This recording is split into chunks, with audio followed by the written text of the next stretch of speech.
13 de março. Nós temos, continuando aquele desafio que nós falamos ontem, que é difícil confiar em Deus, né? Por causa de nós mesmos. Deus dá muita evidência para que possamos confiar nele. Ele não falhou nenhuma vez na história do mundo, na história da nossa vida. Quando nós confiamos em Deus, ele é fiel.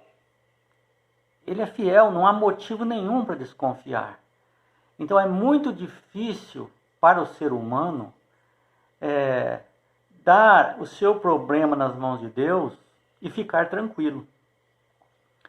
Normalmente a gente dá o problema nas mãos de Deus, mas não dorme à noite preocupado. Dá o problema na mão de Deus, mas ao mesmo tempo está chorando desesperado porque o problema existe. Não seria a lógica de quem confia em Deus entregar o seu problema a Deus, fazer tudo o que está ao seu alcance para fazer, certo? A sua parte, faz a sua parte.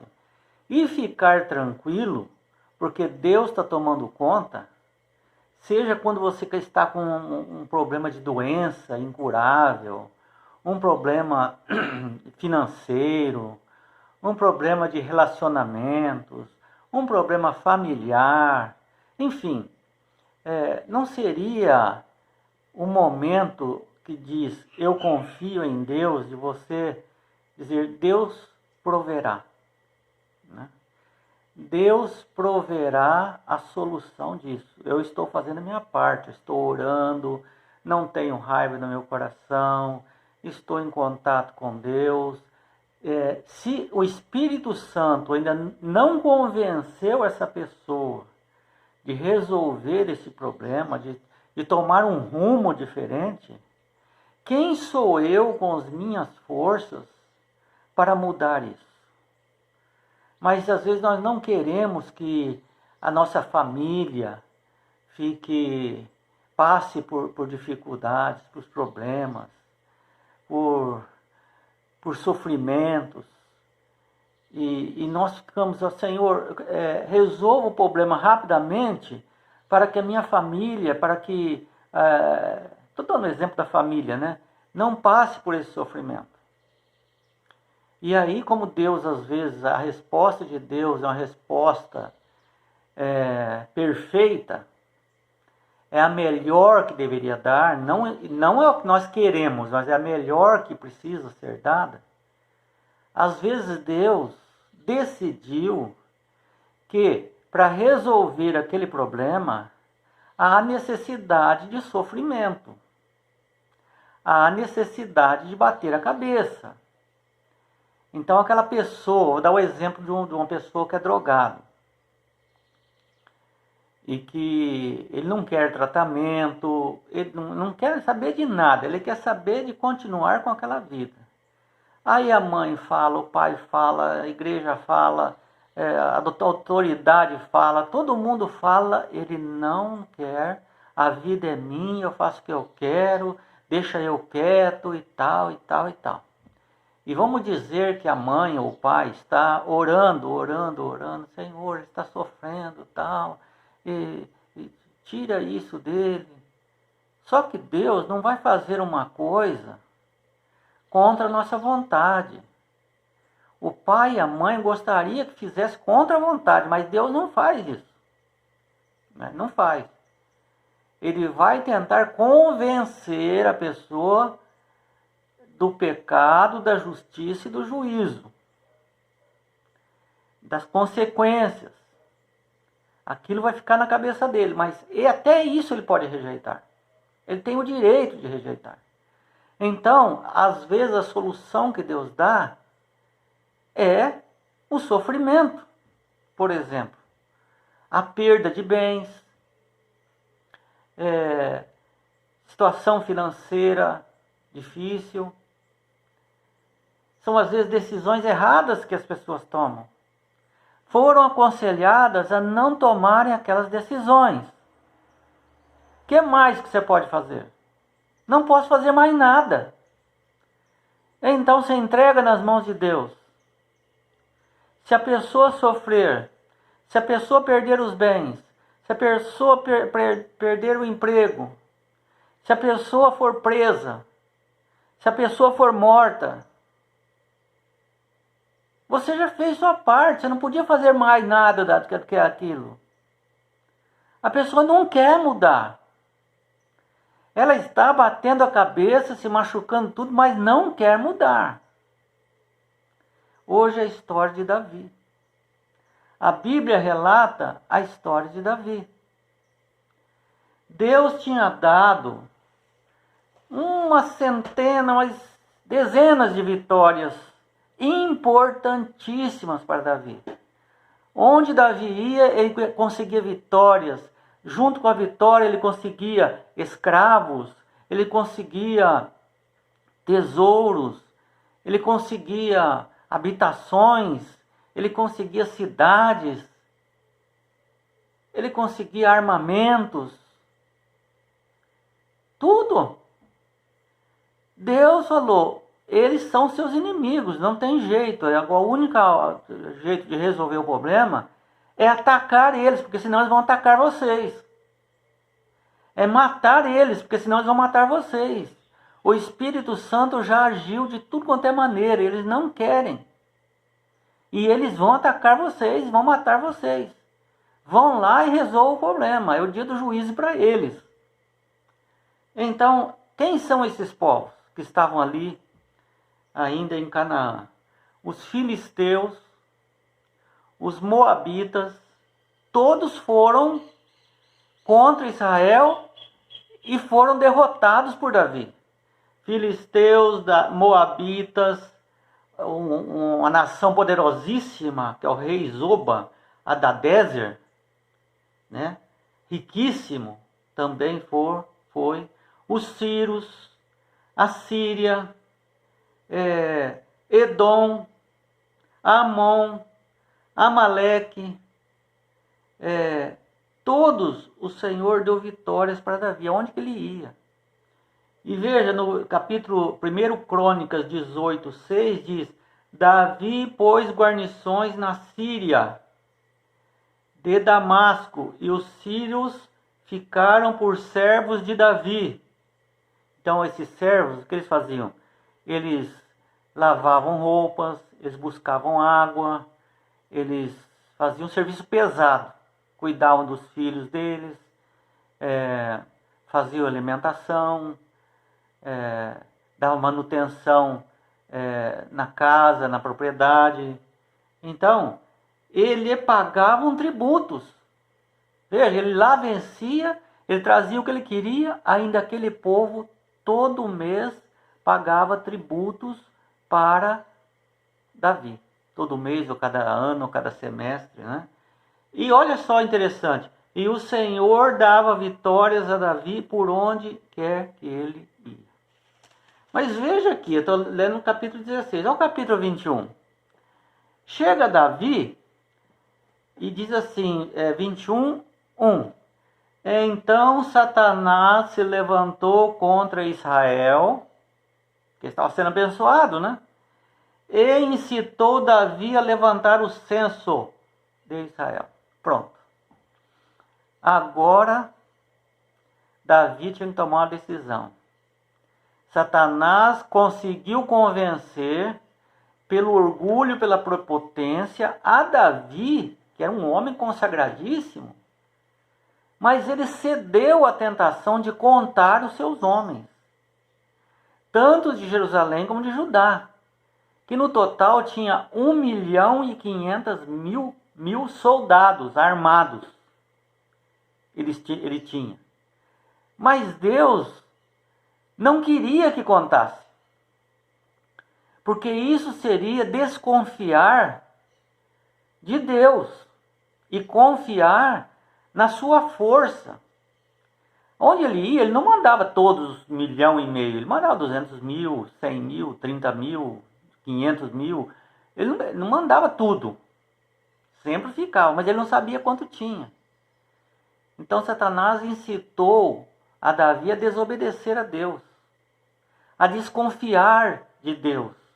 Vai que Deus, eu vou em alguma nação e Deus não me dá, não seja propício, então eu já sei quantos soldados tem, e ele confiava agora não em Deus, mas em sua força, na sua estratégia. Ele ficou tão empolgado que aonde ele ia tinha vitórias.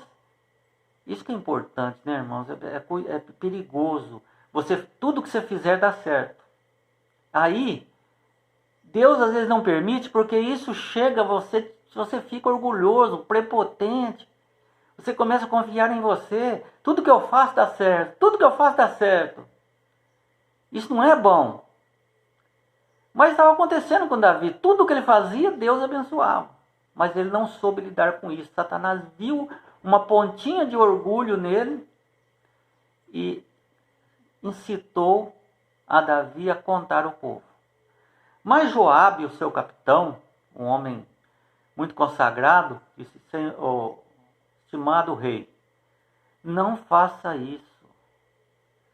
Eu aconselho o rei não contar o povo, porque isso seria um desagrado para Deus. Deus ficaria triste com você e viria o mal sobre todo Israel. Por que o senhor faria isso, se o senhor ama tanto Israel? Mas ele se exaltou na sua prepotência, igual a Nabucodonosor. Veja que nós estamos falando de Davi. E Davi disse: não, é para contar mesmo. Olha, então ele foi contar.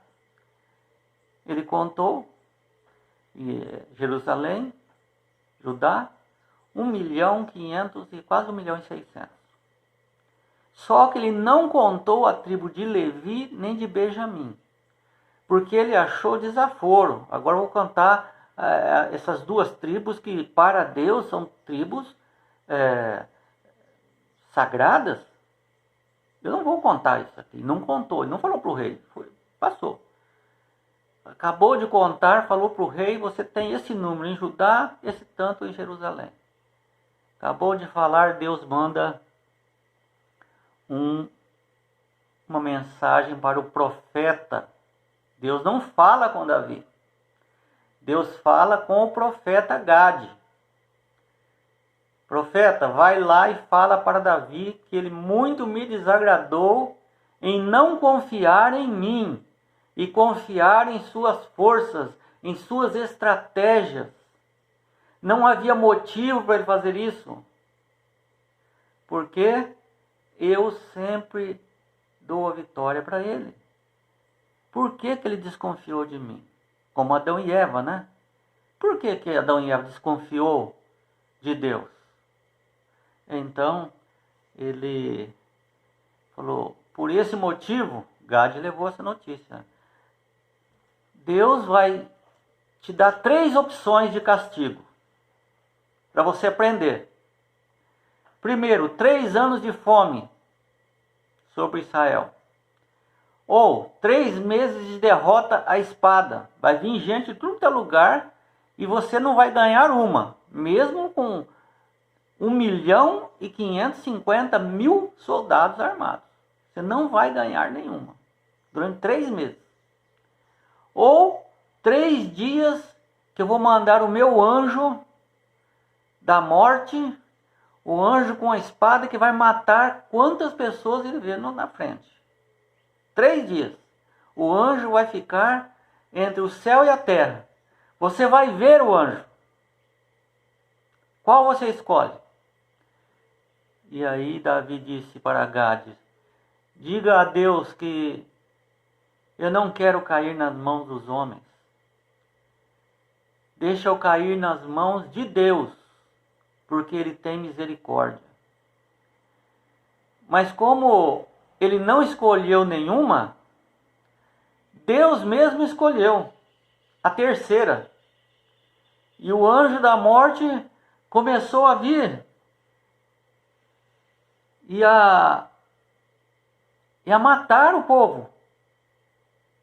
E ele ficou sabendo: o anjo do Senhor está matando todas as pessoas que vê. A gente vê o anjo de Deus entre a terra e o céu. Ele Ele está lá em Ornã. E as pessoas estão morrendo. E eles não são culpados. O culpado é o Senhor que é culpado. Davi vai até lá e vê o anjo do Senhor. E diz: caia sobre mim e não sobre o povo a mão do Senhor. Porque foi eu que pequei. Eu pequei, não tem jeito de voltar mais atrás. Mas eu me arrependo de não ter confiado em Deus. Me perdoe e retire este anjo para não matar mais o nosso povo, porque eles são inocentes. E daquele momento em diante, Deus pediu para o anjo subir. Foi quando Davi pediu perdão que Deus cessou a sua ira. Veja, Deus só vai fazer alguma coisa para as pessoas que nós oramos se eles se arrependerem.